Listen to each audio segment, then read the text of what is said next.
හොඳයි අපි දැන් බලමු ක්‍රියායන පාලන ඛණ්ඩය. එහෙම නැත්නම් process control block කියන්නේ මොකක්ද කියලා. හරි? අපි ඒකට කෙටියෙන් කියනවා PCB කියලා. ඒතර දැන් මෙතන මේ ටියුට් එකේ තියෙනවා මෙහෙයුම් පද්ධතිය විසින් ක්‍රියායන කළමනාකරණය කිරීමට අවශ්‍ය වන තොරතුරු ඇතුළත් දත්ත ව්‍යුහයක් තබා ගන්නවලු. හරි? ඒ ක්‍රියායන පාලන ඛණ්ඩය නම් වේ. හරි? සෑම ක්‍රියායනයක් සඳහාම ක්‍රියායන පාලන ඛණ්ඩයක් ඇත. සෑම ක්‍රියායන පාලන ඛණ්ඩයක්ම හඳුනා ගැනීම සඳහා ඊට ආවේනික වූ අංකයක් ඇත. ක්‍රියායන පාලන ඛණ්ඩය විසින් පහ සඳහන් තොරතුරු සටහන් තබා ගනී. හරි? අපි බලමු මොනවද තොරතුරු කියලා ලියා ගන්න. පළවෙනි එක පොඩියට ලියා ගන්න ටිකක් තියෙනවා ලියා ගන්න. ක්‍රියායන තත්වය. අපි ඒකට ඉංග්‍රීසියෙන් කියනවා process state කියලා. හරි? ඒක යටතේ පොඩ්ඩක් ලියා ගන්න විස්තරයක් තියෙනවා. ක්‍රියායනයේ වර්තමාන තත්වය වර්ණතුල ලියන්න. උදාහරණ ලෙස එය ධාවන තත්වයේ පවතින ක්‍රියායනයක්ද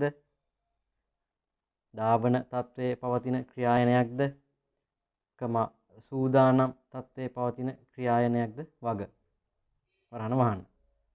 හරි? ඒ කියන්නේ ක්‍රියායනයේ වර්තමාන තත්වය ඒකේ එක තියෙන තොරතුරක් තමයි මේ ක්‍රියායන පාලන ඛණ්ඩය. නැත්නම් process control block එකේ තියෙන එක තොරතුරක් තමයි මේක. නිකන් වගුවක් කියලා හිතන්නකෝ. හරි? ඊළඟට දෙවෙනි එක ක්‍රියායන හඳුනා ගැනීමේ අංකය. ඒකට ඉංග්‍රීසියෙන් කියන අපි process ID කියලා.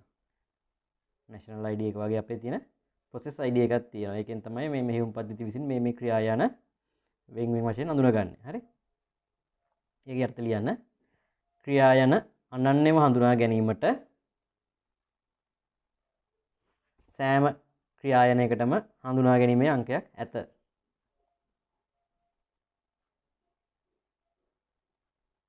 හරි?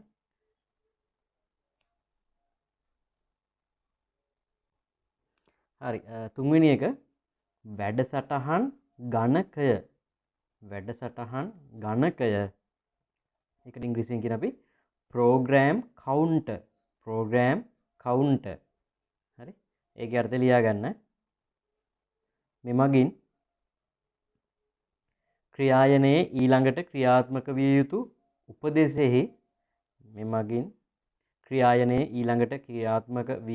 උපදෙසෙහි මතක ලිපි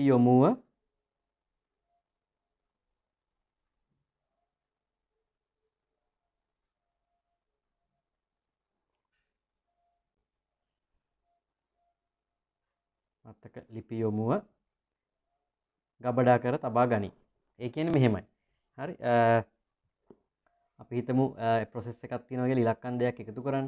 එතකොට ඇත්තටම මේකේ වෙන්නේ මුලින්ම අපි හිතමු 10 ධන 15 කියලා තමයි ඕක process එකට කරගන්න ඕන කියලා. එතකොට මුලින්ම 10 තියෙන තැන location එක තමයි කියන්නේ මේ operating system එකේ තියෙන මෙන්න අහවල් තැන තියෙන ඉලක්කමක් තියෙනවා. ඒක ගන්න. එතකොට තමයි 10 එන්නේ. ඊට පස්සේ තව එකක් තියෙනවා අහවල් තැන තියෙන දත්තය ගන්න. එතකොට එතන තියෙන දත්තය තමයි එකතු කිරීම කියන එක. ඊට පස්සේ ආයි ඊළඟට කියනවා අහවල් තියෙන තැන දත්තය අරගෙන ඒ අදාළ ගණිත කර්මය කරන්න. ඔන්න වගේ ඉන්ස්ට්‍රක්ෂන්ස් ටිකක් තමයි මම සරලව කිව්වේ. ඔන්න වගේ ඉන්ස්ට්‍රක්ෂන් ටිකකින් තමයි මේ කම්පියුටර් ඇතුලේ දෙයක් වෙන්නේ. එතකොට එක අවස්ථාවකදී ඔන්න 10 කියන එක ගන්නවා. ඊළඟ අවස්ථාවකදී එකතු කිරීම කියන එක ගන්නවා. ඊළඟ අවස්ථාවේදී 15 කියන එක ගන්නවා. දැන් මේ අපේ උදාහරණයට අදාළව. හරි?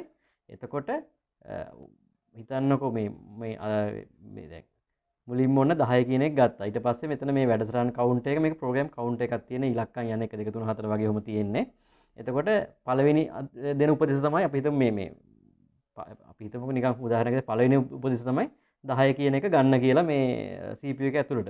එතන තියෙන වැලියු එක. ඊට පස්සේ ගත්තට පස්සේ ප්‍රෝග්‍රෑම් කවුන්ටර් එක එකකින් වැඩි වෙනවා. ඊට පස්සේ ප්‍රෝග්‍රෑම් කවුන්ට් එක දෙකට යනවා. ඊට පස්සේ දෙකේ මොකද්ද තියෙන්නේ කියලා බලනවා.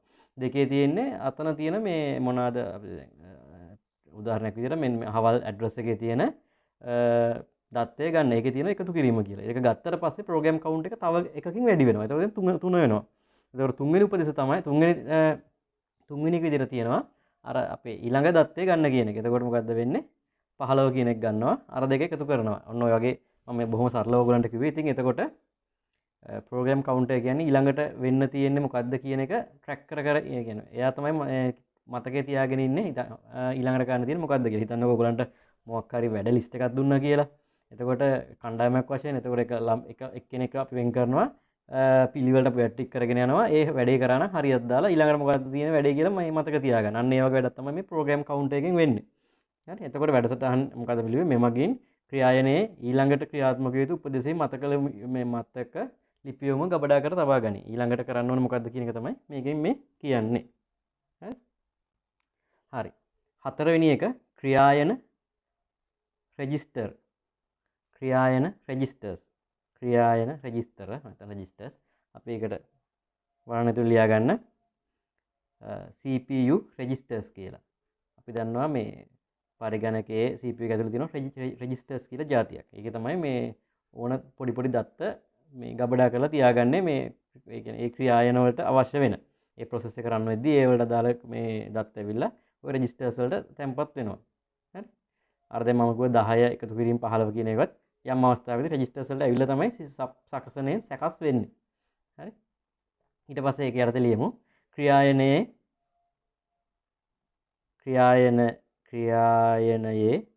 ක්‍රියාත්මක තත්වයේදී දත්ත රඳවාගෙන සිටිය යුතු රෙජිස්ටර් වර්ග පිළිබඳ තොරතුරු. ඒවත් මේ process control block එකේ සේව් කරගෙන තියාගෙන ඉන්නවා. හරි. මෙන්න මේ රෙජිස්ටරේ මෙන්න මේවා තියෙනවා කියන එක. ඒතර අපිට මේක ලියාගත්තා නම් හරි. ක්‍රියායනයේ ක්‍රියාත්මක තත්වයේදී දත්ත රඳවාගෙන සිටිය යුතු රෙජිස්ටර් වර්ග පිළිබඳ තොරතුරු. හරි. ඒක තමයි හතරවෙනි එක. ඊට පස්සේ පස්වෙනි එක ආදාන ඇලයිරක් ප්‍රතිදාන තොරතුරු. අපි ඒකට කියනවා IO status information කියලා. IO කියන්නේ input output status තත්ත්වය information. හරි.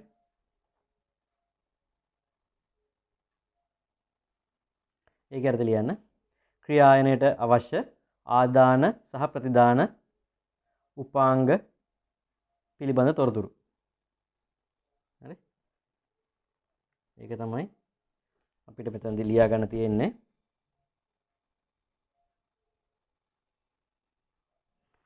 මේ තියෙන මෙන්න මේ වගේ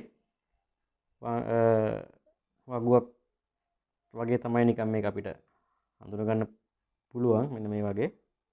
හරි. එතකොට ක්‍රියායනයක ආයු කාලය පුරා මෙහි ක්‍රියායන පාලන ඛණ්ඩය ක්‍රියාත්මක වේ. ක්‍රියායන අවසන් වූ විට ඊට අදාළ ක්‍රියායන පාලන ඛණ්ඩයද ඉවත් වේ. හරි. ඒක මෙහෙමයි. අපි නිකන් මෙහෙම උදාහරණයක් විදිහට හිතමුකෝ. ඔන්න මොකක් හරි ක්‍රියායනයක් තියෙනවා. අපි හිතමු x කියලා. ඒක ධාවන තත්ත්වයේ ඉඳලා අවහිර තත්ත්වයට එනවා කියලා බ්ලොක් කරපු මේ තත්ත්වයට එනවා කියලා. හරි.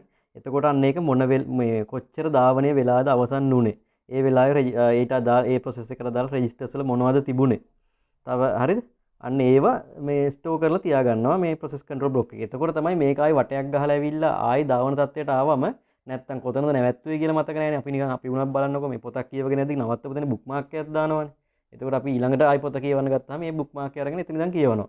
අන්න ඒ වගේ දෙයක් තමයි වෙන්නේ මේ process එක නවතන වෙලාවේදී කොතනද අපි හිටියේ මොනවද කර හිටියේ කියලා මතක තියාගෙන ඉන්නවා. ඒකට තමයි මේ සම්පූර්ණ මේ ක්‍රියායන පාලන ඛණ්ඩය හදලා තියෙන්නේ. එතකොට ආයි මේක රන් වෙද්දී අපි දන්නවා මෙතන නැවැත්තුවේ. එතකොට මෙන්න මේව තමයි කර හිටියේ. මෙන්න මේව තමයි කරන්න තියෙන්නේ කියලා අපිට අදහසක් ගන්න පුළුවන්. හරි. ඒකත් ඕනනම් ඔයගොල්ලන්ගේ වචන වලින් ලියා ගන්න. හරි. ඊළඟට තියෙන්නේ සන්දර්භ ස්විචය context switching. හරි. ඒක යටතේ අපි බලමු මේ ලියලා තියෙන්නේ මොනවද කියලා. බහු ක්‍රියායන මෙහෙයුම් පද්ධතියක සකසනය තුල ධාවනය වෙමින් පවතින ක්‍රියායනයක් తాවකාලික නවත්වා වෙනත් ක්‍රියායනයක් ධාවන තත්ත්වයට පත් කරනු ලැබීම සිදු කරයි. එමෙන්ම ඉහත తాවකාලිකව නැවැත් වූ ක්‍රියායනය නැවත වතාවක් නැවැත් වූ ස්ථාන සිට ධාවනීය තත්ත්වයට පත් කිරීම සිදු වේ. මෙම ක්‍රියාවලිය සන්දර්භ සූචිය නම් වේ. මෙමගින් ක්‍රියායන බොහෝ ගණනකට එක් සැකසුම් මේකකයක් බෙදා ගැනීමට අවස්ථාව ලබා දේ. අපි මේ අර ඉස්සරින් ධම්ම කතා කරගෙන ආපු දේම තමයි මේ නැවතත් මේ අපි කතා කරන්නේ. ඔපරේටින් සිස්ටම් වල දැන් වර්තමානයේ තියෙන ඔපරේටින් සිස්ටම් සපෝට් කරනවා වරකට වැඩ කිහිපයක් කරන්න. ඒ වුණාට ප්‍රොසෙසර් එකට කරන්න පුළුවන් මධ්‍ය සැකසුම් මේකට කරන්න පුළුවන් වරකට එක වැඩයි. එතකොට කොහොමද මේ වරකට එක වැඩක් විතරක් කරන්න පුළුවන් දෙයක් භාවිතා කරලා අපි වැඩ ගොඩක් එකපාර කරගන්නේ? අන්න ඒක තමයි මෙන්න මෙතන කියන්නේ. හරිද? හරි. එතකොට දැන් අපි බලමු. ඔන්න දැන් මෙතන තියෙනවා processes දෙකක්. අපි ඒක process බිඳුව P බිඳුව P1 කියලා ගමු. හරි? හරි. ඊට පස්සේ ඔන්න දැන් එතකොට P බිඳුව කියන process එක මෙන්න මේ වෙලාවේදී අපි හිතමුකෝ මේ කියන්නේ මෙන්න මේ පල්ලෙහාට තියෙන කාල රාමුව. අපි මේ මෙන්න මේ මෙතන මේ උඩම සලකන වෙලාවේ කියන මොහොතේදී අපි හිතමු T බිඳුව කියන කාලයේදී ඔන්න ඒක ක්‍රියාත්මක වෙමින් තිබුණා. ඊට පස්සේ අපි හිතමුකෝ මොකක් හරි ඉන්ටරප්ට් එකක් හරි මෙතන මේ තියෙන ඉන්ටරප්ට් එකක් හරි මොකක් හරි සිස්ටම් කෝල් එකක් හරි. ඒ කියන්නේ මේ process එකට මොකක් හරි කීබෝඩ් එකෙන් ඉන්පුට් එකක් ඕන වෙන්න පුළුවන්. නැත්නම් මොකක් හරි වෙනත් අවශ්‍යතාවයක් හින්දා එයාට ඉන්ටරප්ට් එකක් හරි නැත්නම් මොකක් හරි සිස්ටම් කෝල් එකක් එනවා. හරි? එතකොට එයා මොකද කරන්නේ? එයාගේ තියෙන තත්ත්වය එයාට දැන් process බිඳුවනේ P බිඳුවනේ එයාට තියෙන process control block එකේ අංකය අපි බිඳුව කියලා හිතමු. එතකොට ඒක PCB බිඳුව වෙනවා. හරි? එතකොට එයාගේ අර තිබ්බ ඒ වෙලාවේ තිබ්බ තත්ත්වයන් ස්ටේට් එක ඔක්කොම ඒ PCB 0 කියන එකේ ගබඩා කරලා දානවා. හරි? දැන් එතකොට ඔන්න process P බිඳුව කියන process එක අපි දැන් තාවකාලිකව නවත්තලා තියෙනවා. එතකොට ක්‍රියාකාරී තත්ත්වෙන් දැන් අපි හිතමු block state අවහිර state එක දැන් ඇවිල්ලා තියෙනවා. හරි? ඊට පස්සේ දැන් P1 දැන් P බිඳුව ඉවරයිනේ. දැන් අපිට P ප්‍රොසෙසරේ නිකන් තියන්නත් බෑනේ. මේ වෙලාවේ අපි උතන P1 කියන process එක ගන්නවා දැන්. හරි? එතකොට මෙයා මෙන්න මේ idle කියන මෙන්න මෙතන වෙනකම්ම නිකන් හිටියේ. ඇයි ඒ වෙලාවේ P බිඳුව කියන process එකනේ දිව්වේ. දැන් ඔන්න P1 මෙන්න මෙතනදී මොකද කරන්නේ? එයාගේ process control block එක තිබ්බනේ කලින් save වෙච්ච තත්ත්වය PCB1 එකේ නේව තිබුණේ. ඒකෙන් ආයි මේ මතක් කරලා ගන්නවා. ඒකේ තියෙන මේ කියන්නේ ඒකේ තත්ත්වය රීලෝඩ් කරලා ගන්නවා. හරි? අරගෙන මෙහෙයුම් පද්ධතිය ඒකේ තියෙන තත්ත්වය රීලෝඩ් කරලා අරගෙන අදාළ මේ ප්‍රෝග්‍රෑම් කවුන්ටර් රෙජිස්ටර්ස් ඒවා ඒ විදිහට හදා ගන්නවා. ඊට පස්සේ ඔන්න මේ වෙලාවෙ ඉඳන් මෙන්න මෙතනට වෙනකන් ඒක මේ P1 කියන process එක දුවනවා. හරි? ඒ process එකක් දුවලා ඉවරලා එක්කෝ දැන් ඒ process එකටත් මොනවා හරි input output එකක් හරි ඒකට අදාළ වෙන් කරපු වෙලාව ඉවර හරි මොකක් හරි වෙලා දැන් ඒක මේ ක්‍රියාකාරී තත්ත්වයෙන් මේ අවහිර තත්ත්වයට යන්න ඕන කියලා හිතමුකෝ. එතකොට නැත්නම් වෙන process එකකට ඉඩ දෙන්න හරි මොකක් හරි එහෙම වෙනවනේ. මේ අර දිගටම සකසනේ ඉන්න බෑනේ. එතකොට එයාට ඉන්ටරප්ට් එකක් හරි සිස්ටම් කෝල් එකක් හරි ආවොතින් එයා මොකද කරන්නේ? එයාගේ තියෙන එයාගේ තත්ත්වයත් ආයි PCB1 එකේ දැන් අලුත් තත්ත්වය සේව් කරනවා. දැන් අර කලින් PCB1 එකේ තිබුණු තත්ත්වයට වඩා දැන් තිබ්බ PCB වල තියෙන තත්ත්වය, ඒ කියන්නේ ඒකට දාලා දත්තයන් වෙනස් වෙනවා. හේතුව මේ දැන් යම් කිසි කාර්යයක් කරානේ. එතකොට රෙජිස්ටර්ස් වල තියෙන දත්ත ඒ වගේ වෙනස් වෙනවා. හැබැයි අර ක්‍රියා යන හඳුනා ගැනීම අංක වගේ වෙනස් වෙන්නේ නැහැ. ඒක ඔයගොල්ලන්ට හිතා ගන්න පුළුවන් නේ. හරි? එතකොට ඔන්න ඒකේ තත්ත්වය සේව් කරා. ඊට පස්සේ මේක නම් මෙතන process දෙකක් විතරනේ විසලකුවේ. අර කලින් සේව් කරපු කලින් මෙන්න මෙතන සේව් කරපු ඒ මේ PCB 0 එකේ සේව් කරපු තත්ත්වය ඔන්න දැන් අපිට මෙතනදී රීලෝඩ් කරලා ගන්නවා. අරගෙන ඒක දැන් මෙන්න මෙතන පල්ලෙහාට එක්සිකියුට් කරගෙන යනවා. ඔන්න ඕක තමයි context switching. එහෙම නැත්නම් සන්දර්භ ස්විචය කියලා කියන්නේ. ඒ කියන්නේ එක වැඩක් කරන්න පුළුවන් processor එකේ අපි කොහොමද වැඩ දෙකක් කරන්න කියලා. දැන් මෙතන නම් අපි P බිඳුවයි P1 එකයි විතරනේ ගත්තේ. එතකොට දැන් ඊළ පස්සේ මෙතන මේ මෙන්න මේ මෙතන ඉඳන් පල්ලෙහාට යන්නේ P මේක නම් P බිඳුවම කියලා තමයි අපි රූප සටහන හැටියට ඉගෙන ගත්තේ. මෙතන P 2 3 4 එහෙම ඕන එකක් වෙන්න පුළුවන් මෙතන මෙහෙම පල්ලෙහාට යන්න. හරි? ඔන්න ඔක තමයි මේකට අදාළව අපිට කතා කරන්න තියෙන්නේ. හරි. ඊට පස්සේ දැන් ටියුට් එකේ තියෙන දේ නෙමේ. මීට අමතරව පොඩ්ඩක් ඔයගලන්ට මතක් හිටින්නත් එක්ක පොතේ ලියාගමු. සන්දර්භ ස්විචය context switching කියලා මාතෘකාව ලියන්න. මේක ටිකක් වැදගත් දෙයක්. ඒ හින්දා මේක ටිකක් ඔලුවට යන්න ඕන. ඒක ඇරද ලියාගමු පොඩි ඡේදයක්. සන්දර්භ ස්විචය මගින් ක්‍රියායනයක් මධ්‍යම සැකසුම් ඒකකයේ පෙර තිබූ තත්වයෙන්ම නැවතත් පිහිටුවීමක් සිදු කරනු ලබයි. තිතක් හරිනේ අපි කලින් කිව්ව කතන්දරේ ලබයි. ඊට පස්සේ එහෙමම ලියන ඡේදය මේ සඳහා සන්දර්භ ස්විචය විසින් අදාළ ක්‍රියායනයේ ක්‍රියායන පාලන ඛණ්ඩයේ තොරතුරු භාවිත කරයි.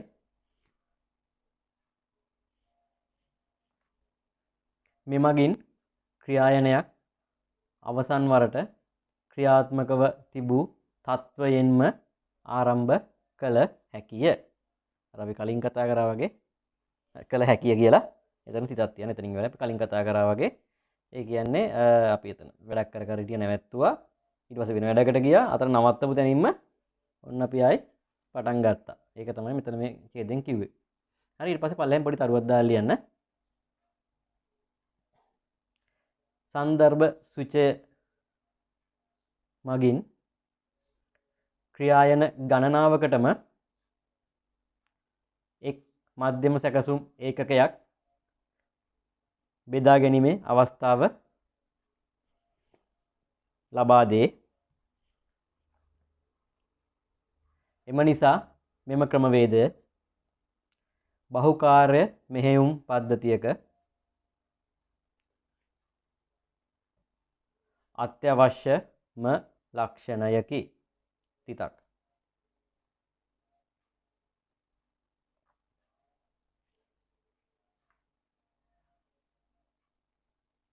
හරි ඊළඟ තරුව දාන්න.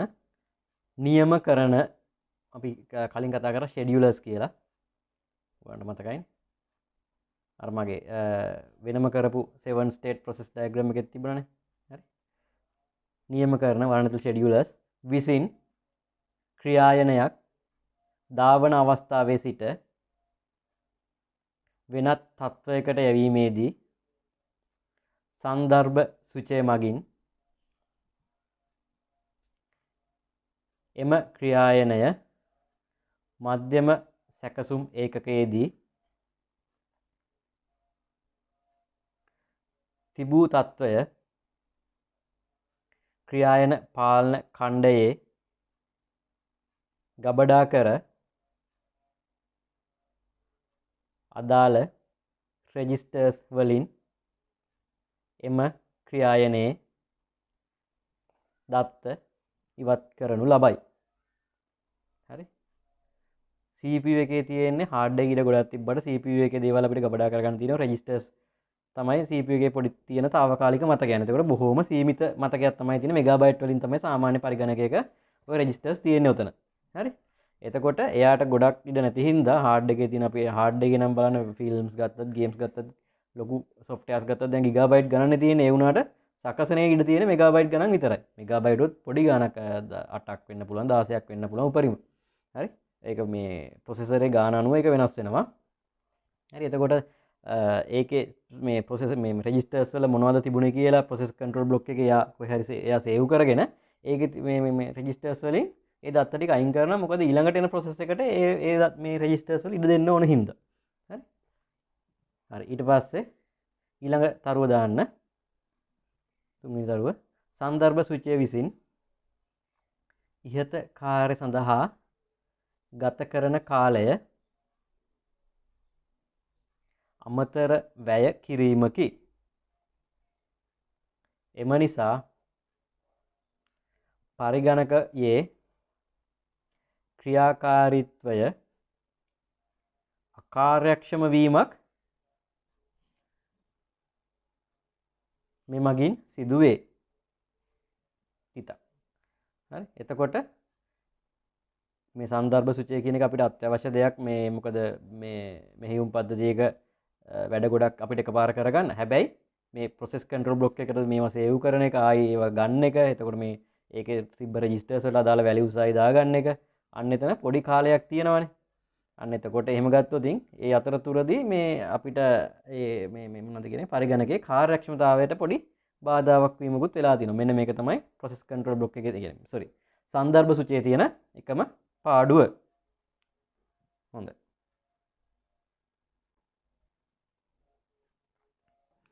හරි. අපිට ඊළඟට තියෙන කතා කරන්න ක්‍රියායන නියම කරන ඒ කියන්නේ process schedulers. හරි. බලමු මොකද්ද මේ schedule එකක් කියන්නේ කියලා. පරිගණකයේ සියලුම ක්‍රියායන ක්‍රියාත්මක කරන්නේ අපි දන්නවා මධ්‍යම සැකසුම් මේකකේ භාවිතා කරලා සැකසුම් මේකකේ එහෙම කියන මධ්‍යම සැකසුම් නැත්නම් කමන සැකසුම් මේකේ භාවිතා කිරීමනේ. එම නිසා ක්‍රියායන යම් අනුපිළිවෙලකට සකසාලීමට යොමු කරවීමේ ක්‍රමවේදයක් පරිගණක මෙහෙයුම් පද්ධතිය තුළ පවතී. මෙය නියම කරණය නම් වේ. ඔයගොල්ලන්ට මතක නම් මම අර කලින් කතා කරේ අපි මේ මොනවාද මේ process sorry context switching වල ඒකේ අපි කතා කරේ p බිඳුව කියලායි p එකයි කියලා process දෙකක් ගැන විතරයිනේ. හැබැයි ඇත්තටම අපි ගත්තොත් මේ කම්පියුටර් එක processes බර ගාණක් තියෙනවා. හරි. එතකොට කම්පියුටර් මෙහෙයුම් පද්ධතිය විසින් තීරණය කරන්න ඕනේ හරි මේ ඊළඟට එන්නේ මෙන්න මේ process එක.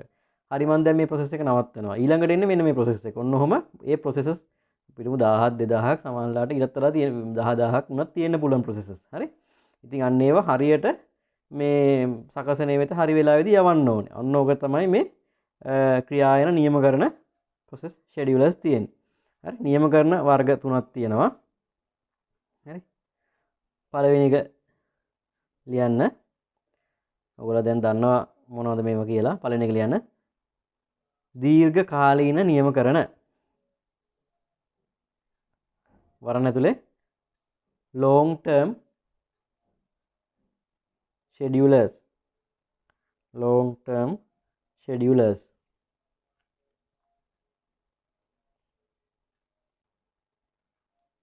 දෙවෙනි එක ලියන්න මධ්‍ය කාලීන නියම කරන medium term schedulers නැත්නම් mid term schedulers කියලා කියන්න පුළුවන්. තුන්වෙනි එක කෙටි කාලීන නියම කරන short term schedulers. හරි. ඔහොමම පොත ගන්න ඔයගොල්ලන්ගේ පොතේ අරගෙන ලියන්න ක්‍රියායන නියම කරන process schedulers කියලා මාතෘකාව ලියලා අනුමාතෘකාව ලියන්න නියම කරන වර්ග කියලා scheduler types කියලා දාලා ඒකේ අර්ථය පළවෙනි එක ලියන්න මාතෘකාව අපි විස්තර කරමු. පළවෙනි එක දිගු කාලීන නියම කරන වරණ ඇතුලේ long term schedulers. හරි. පළවෙනි එක දිගු කාලීන නියම කරන long term schedulers. හරි. ඒකේ අර්ථය ලියා ගන්න. සූදානම් තත්වයට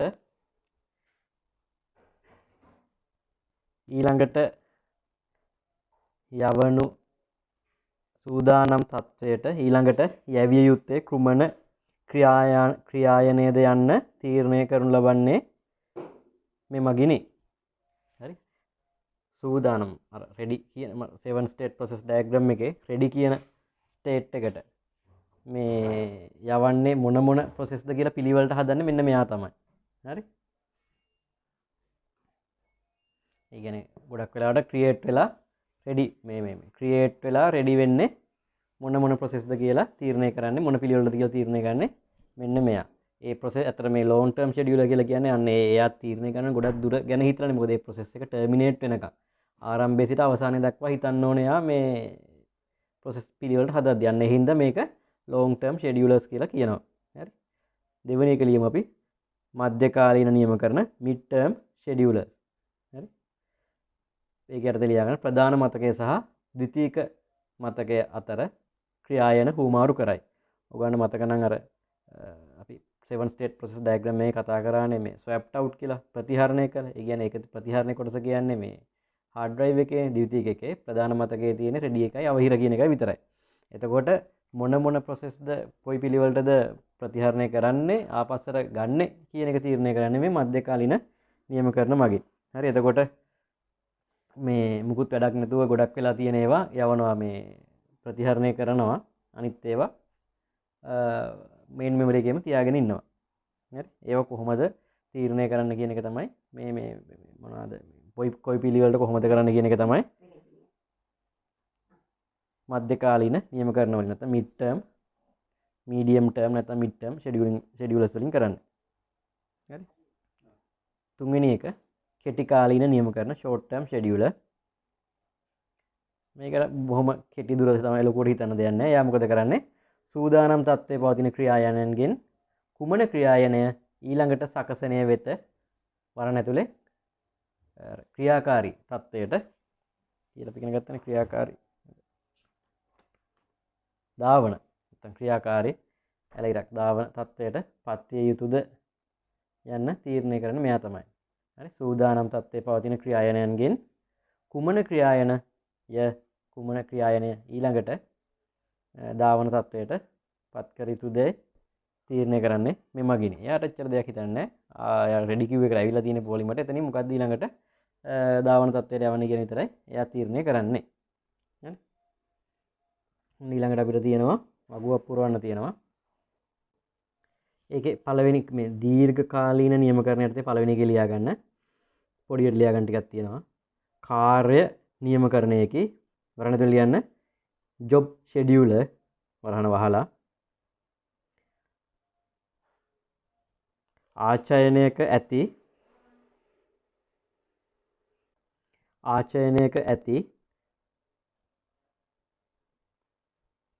කාර්යයන් සූදානම් තත්ත්වයට පත් කිරීම මෙමගින් සිදු කරයි. ඊළඟට කෙටි කාලීන නියමකරණ යටතේ මාධ්‍යම සැකසුම් ඒකක නියමකරණයකි. වරණ තුලේ CPU scheduler. තුන්වෙනි එක ක්‍රියායන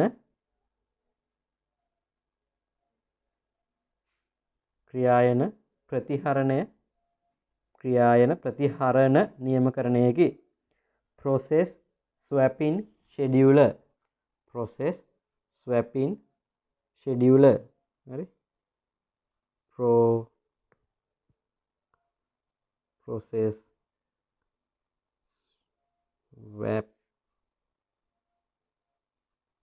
process swapping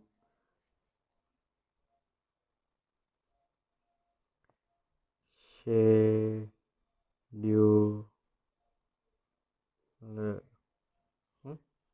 process swapping scheduler.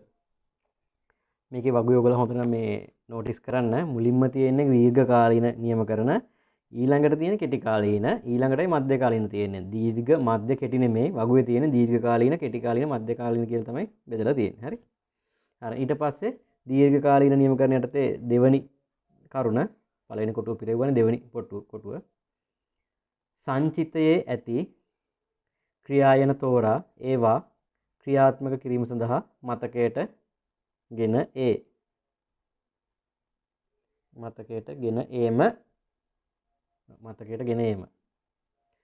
සංචිතයේ ඇති ක්‍රියායන තෝරා ඒවා ක්‍රියාත්මක කිරීම සඳහා මතකයට ගෙන ඒම. මෙයා කරන වැඩක් තමයි ඒක. හරි. ඊළඟට ලියමු කෙටි කාලීන නියමකරණයේ දෙවෙනි කොටුව සූදානම් පෙළෙහි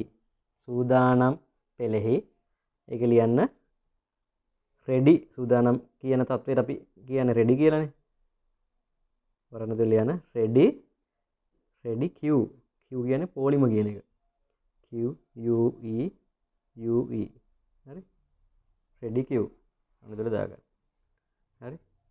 රෙඩි Q කියන්නේ දැන් ගොඩක් අර මේ දීර්ඝ කාලීන මතකයෙන් ඔක්කොම ටික එයා පිළිවෙලට බල රෙඩි වලට දානවානේ.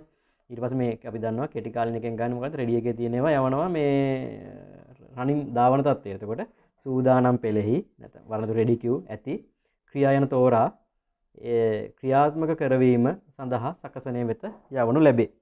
ඒක කරන්නේ මෙයා.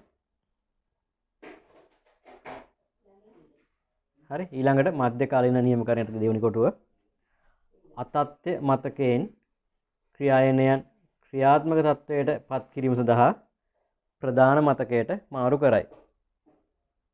හරි. එයා අතත්්‍ය මතකයෙන් අතත්්‍ය මතකයේ දීලා ක්‍රියායනයක් අපිට මේ රන් කරන්න මේ ධාවනය කරන්න බෑනේ. එතකොට ඒවා ප්‍රධාන මතකයට ගන්න ඕනේ. අන්න ඒක කළමනාකරණය කරන්නේ මෙයා. හරි. ඊළඟට යන දීර්ඝ කාලීන නියමකරණ යටතේ තුන්වෙනි කොටුවට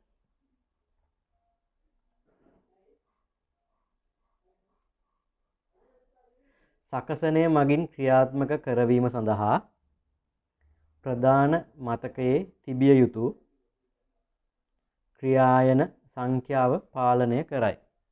මෙයා තමයි පාලනය කරන්නේ. හරි.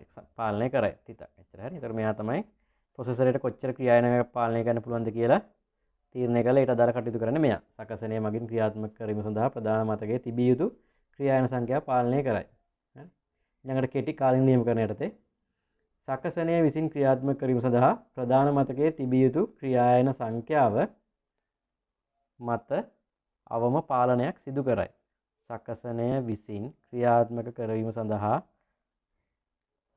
ප්‍රධාන මතකයේ තිබිය යුතු ක්‍රියායන සංඛ්‍යාව මත අවම පාලනයක් සිදු කරයි.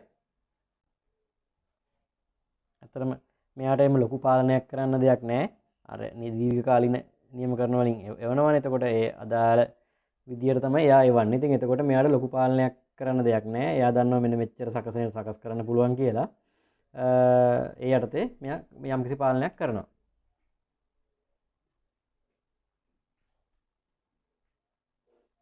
හරි, ඊළඟ මධ්‍යකාලීනකේ තුන්වෙනි කොටුව සකසනයේ විසින් ක්‍රියාත්මක කරවීම සඳහා ප්‍රධාන මතකයේ තිබිය යුතු ක්‍රියායන සංඛ්‍යාව පාලනය කරයි.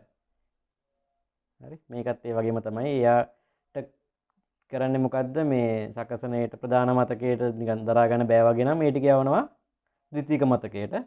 ඊට පස්සේ ආයි අනිත් පැත්තට මේ පැත්තට මේ ප්‍රධාන මතකයේ හිස් වේගන ඉඩ තියෙනවා නම් ද්විතීයික මතකයේ තියෙන ඒවා ගන්නවා. ඒ කියන්නේ ඉඩ තියෙනවා නම්ම නෙමෙයි, ඒ ප්‍රොසෙස් එක ප්‍රමුඛතාවයක් එහෙම ආවනම් මේ ද්විතීයික මතකයේ තිබ්බ එකක් ඒක මේ පැත්තට ගන්නවා. හරි, එතකොට මේකට අදාළ වෙන්නේ සකසනය විසින් ක්‍රියාත්මක කරන සඳහා ප්‍රධාන මතකයේ තිබිය යුතු ක්‍රියායන සංඛ්‍යාව පාලනය කරනවා. දීර්ඝකාලීන නියමකරණයට හතරවෙනි එක කෙටි කාලීන නියමකරණයට වඩා මන්දගාමී වේ. හරි, කෙටි කාලීන නියමකරණ වලට වඩා මන්දගාමී වේ. කෙටි කාලීන නියමකරණයට අන්තිම එක නියමකරණ අතරින් වේගවත්ම නියමකරණය මෙය වේ. මධ්‍යකාලීන කියන්න දීර්ඝකාලීන නියමකරණයට වඩා වේගවත් වන අතර කෙටි කාලීන නියමකරණයට වඩා මන්දගාමී වේ කියලා.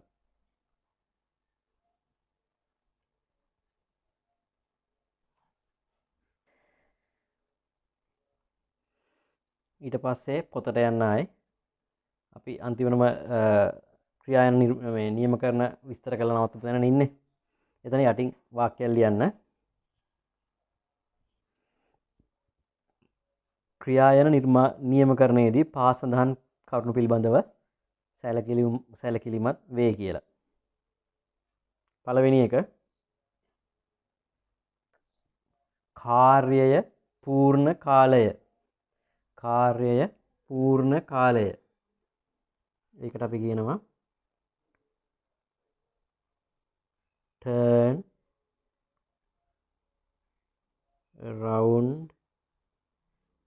around time. turn around time. හරි, පොඩි ඒකට ඉස්සරහින් ඉරි කැලක් ගහලා ලියා ගන්න.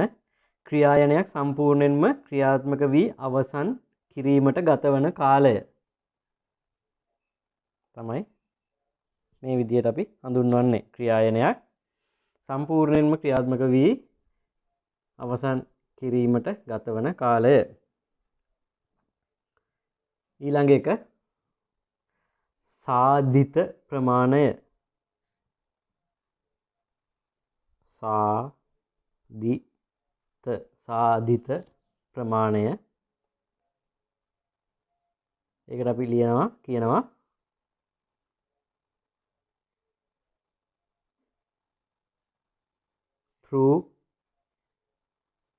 throughput කියලා. throughput.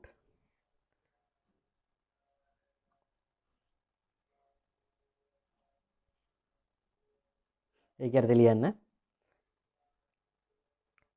ඒකක කාලයක් තුල සකසනය විසින්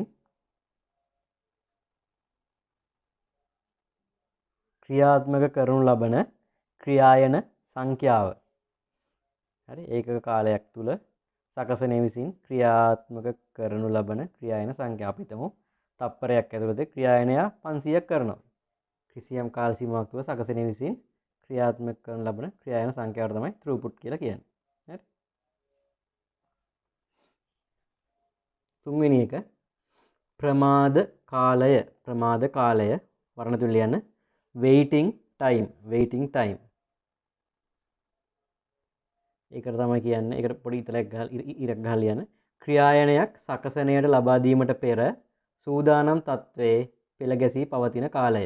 ක්‍රියායනයක් සකසනයට ලබා දීමට පෙර සූදානම් තත්වයේ පෙළ ගැසී පවතින කාලයට තමයි මේ waiting time කියලා කියන්නේ. ඊළඟ එක ප්‍රතිචාර කාලය වර්ණ තුලේ response time.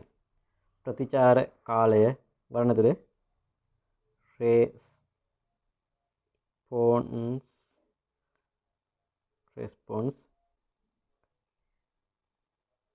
response time.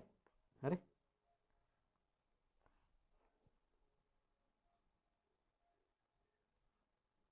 ඒක ලියන්න ක්‍රියායනයකට යම්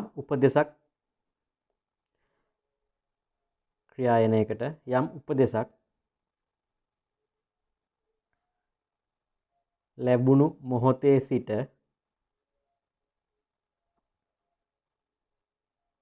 එය ක්‍රියාත්මක වීමට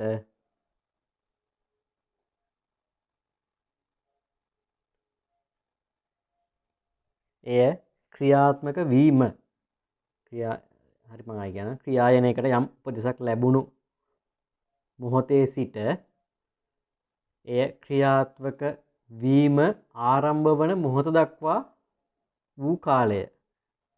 ක්‍රියායනයකට යම් උපදෙසක් ලැබුණු මොහොතේ සිට එය ක්‍රියාත්මක වීම ආරම්භ වන මොහොත දක්වා වූ කාලය තමයි ප්‍රතිචාර කාලය කියලා කියන්නේ.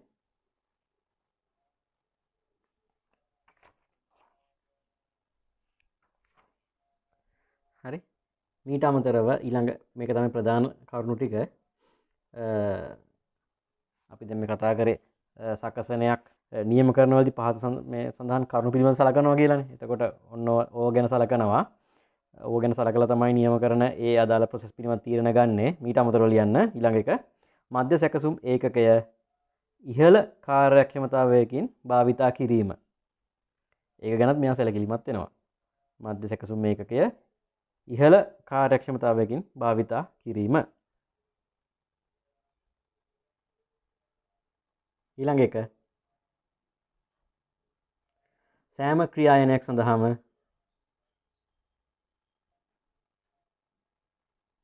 සාධාරණ කාලයක් ක්‍රියාත්මක වීම සඳහා ලබා දීම. process schedulers ඒක ගැන සැලකිලිමත් වෙනවා. හොඳයි අපි මේ කොටස මෙතනින් නවත්තනවා. අපි ඊළඟ කොටසේදී බලමු ඊළඟ ටික.